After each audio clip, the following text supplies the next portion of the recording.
Morning. I've been locked out of my room so my wife could get dressed. So, doing this in the garage, but I read Daniel chapter 9. In this chapter, Daniel, he's praying for his country and not like trying to get something out of it. He's offering supplication and confession for the sins of his country. He's recognizing that the Jewish people have sinned and condemned themselves. And he's just seeking and praying God for forgiveness, that they would end the desolation of Jerusalem and they would be able to return. It's a heartfelt prayer, and it kind of moves me, to give my own sorrows for not only my life, but for my own country. They've definitely gone astray. Sin is rampant. Nobody can obey even the first commandment. It's very moving supplication.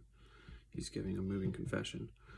And then the angel Gabriel comes to him, which he recognized from a previous vision, and Gabriel kind of lays this outline, and it's a little confusing, but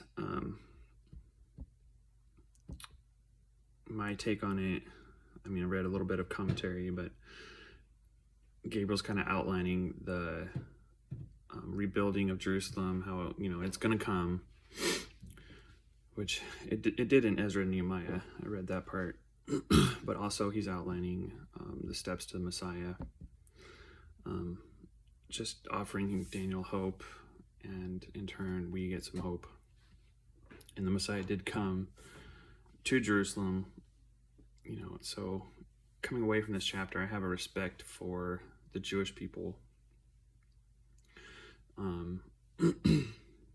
God, chose them, and that's where his Messiah came from. And they laid the groundwork for what we have today for Christ. They planted the seed, and we're just reaping the harvest. But I'm also seeing how we need to be humble before the Lord and just continuously watching out for the sin in our lives and expanding that to our countries, to our families, just giving our heartfelt apologies to the Lord, continuing to not think of ourselves higher than we should be, and really remembering and valuing God's grace, because I'm reminded it's not by works lest any man should boast. It's a gift, and we need to value that. So I'm just coming away from this chapter a newfound respect for grace and for the Jewish people.